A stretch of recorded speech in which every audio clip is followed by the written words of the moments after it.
na minha opinião, não foi falta, e consequentemente o cartão amarelo, e mesmo que o árbitro tenha entendido que tinha havido falta, aí não, aí eu acho que os dois lances eram passíveis do uso do cartão. Primeiro a cotovelada no Souza, depois a entrada por cima no Wagner. Mas o lance dos 7 minutos do primeiro tempo, que ele recebe o cartão amarelo, na minha opinião, esse cartão amarelo foi exagerado, porque nem sequer falta, entendo eu, hoje. Aí a gente está Isso é o primeiro tempo. Então, lances do primeiro tempo e o Fluminense foi bem armado pelo Abel. A maior frustração do Abel é que tudo que ele pensou que poderia acontecer no jogo estava se realizando. Porque ele não pode contar com o zagueiro, com o lateral que deita na área, com o time que fica desatento a uma cobrança de falta. Ele montou o Fluminense de uma forma eficiente. Não tanto quanto, quer dizer, o Joel, a gente fica muito ligado a resultado e vai dizer que tudo que o Joel fez foi absolutamente certo. Não, eu entendo que a escalação do Kleberson, por exemplo, embora ele taticamente tenha saído bem, ela foi um equívoco. Ele foi um jogador que ficou ali, fechando o lado direito, enfim, marcando. Os destaques do Flamengo, efetivamente, foram o Paulo Vitor, melhor em campo, o Luiz Antônio e o Muralha. O Flamengo está descobrindo um meio de campo remoçado e tem que insistir nele. Agora, não pode também se iludir com essa vitória de 2-0 e achar que está no caminho, que fez tudo certo no jogo de hoje. Não, essa vitória teve mérito do Flamengo, agora teve muito da contribuição do Fluminense. O Fluminense mudou, a gente está revendo ainda momentos do segundo tempo, mas colocou o Samuel, um jogador alto, 1,86 m, para jogar com o Rafael Moura lá na área, mas não levantou muito essa bola no segundo tempo. Ele levanta da intermediária, Júlio, quando você, na verdade, tem que tentar chegar no fundo, mas aí é o hábito das equipes brasileiras.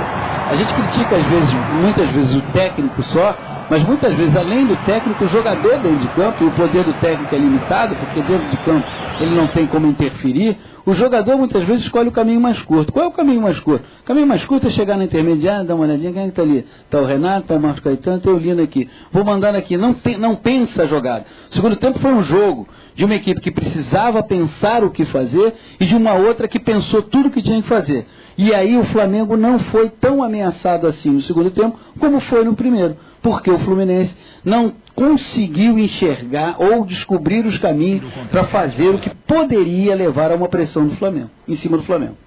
E a expulsão do Ronaldinho teve até um impacto que dá para a gente discutir aqui, Renato, Caetano. O Flamengo, não dá para dizer que ele melhorou, jogou muito mais, mas o Flamengo conseguiu manter com tranquilidade, como muito bem disse Paulinho, manter com tranquilidade no segundo tempo o resultado. O problema é o seguinte, o Ronaldinho em campo, apesar de um ou outro lance de brilho, o Flamengo joga com 10 sempre. A verdade é essa, né? O que tirou foi, de repente, um brilho, um passe. Os gols do Flamengo hoje, o Ronaldinho até teve participação nos dois. Primeiro ele faz o passe para... Aí nós estamos vendo a primeira falta. É importante reparar, eu discordo do Paulo César, eu acho que foi falta sim. O jogador do Fluminense, inclusive o Edinho, sente a pancada por trás. O problema é que o Ronaldinho, ele é muito desleal em dividida, e não é de hoje. Desde que veio para o Flamengo, o Ronaldinho tem sido extremamente desleal nas divididas. Tudo bem, ele apanha também, talvez isso faça com que ele fique mais irritado. Aí já estamos vendo a segunda falta, que ele dá um tapa na cara do Souza, e depois dá uma entrada criminosa por cima do Wagner. Entendeu? Então, dessa vez é a primeira expulsão. Mas o Ronaldinho, por exemplo, no último brasileiro, ficou suspenso em várias rodadas. A cada 5 rodadas ele era suspenso uma, porque ele tomava 3 cartões amarelos. Isso é uma das coisas que o Joel precisa conversar com ele. Ele está vindo muito por cima da bola em quase todos os lances em que divide. Mas voltando só à questão da ausência do Ronaldinho, eu acho que no segundo tempo o Flamengo se fechou todo ali e ficou esperando o Fluminense. O Fluminense não teve, vamos assim dizer, capacidade nem criatividade para furar o bloqueio do Flamengo. Acho que foi isso que aconteceu. Não foi, para mim, um grande jogo do Flamengo, longe disso. Acho que o Flamengo teve sorte de ser efetivo nos 2 ataques que fez no primeiro tempo.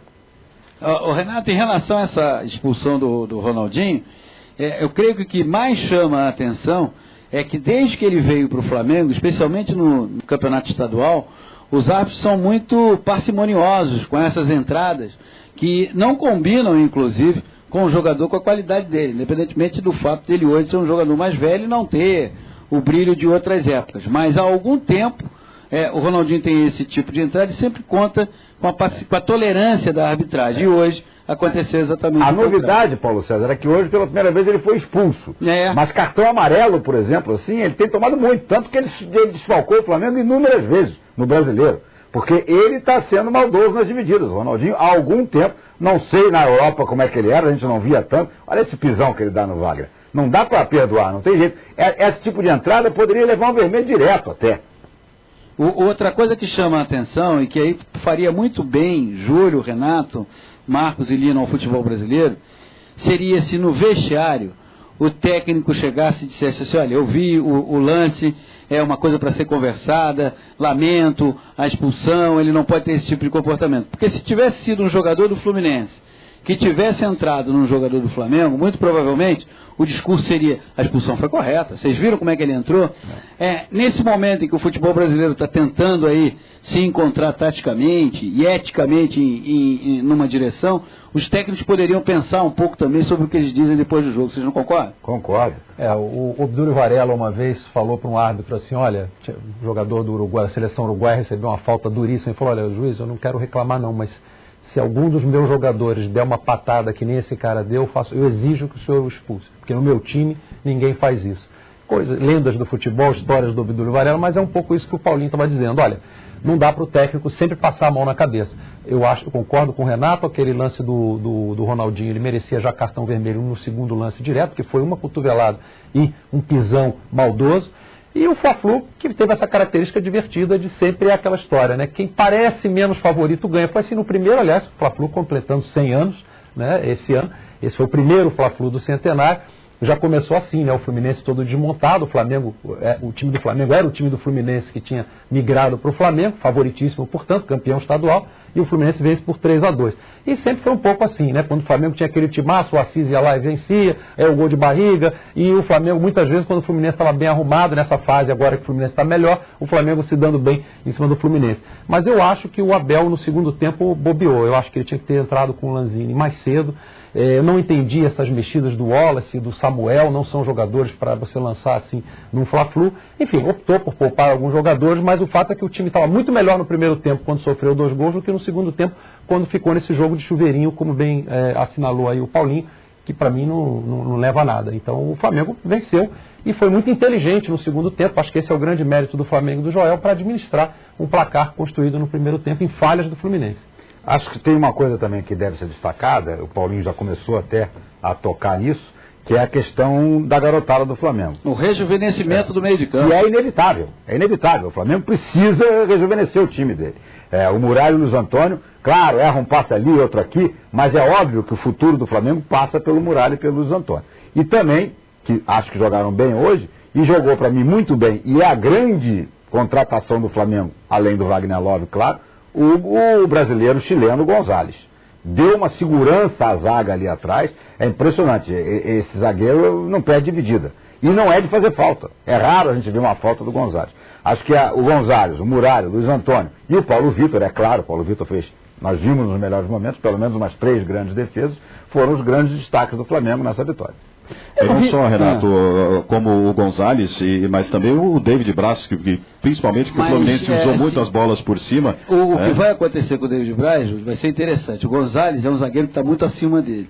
A convivência vai fazer bem. Diga-me com quem andas, eu te direi como tu jogarás, entendeu? Então, o que vai acontecer muito provavelmente é que, em boa companhia, muito provável, o futebol do David Braz deve subir.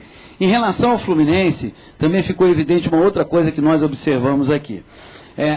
Talvez dos jogadores que não entraram em campo hoje, Deco, Fred, Wellington Nem e Thiago Neves, talvez a ausência do Deco seja que pese mais. Por quê?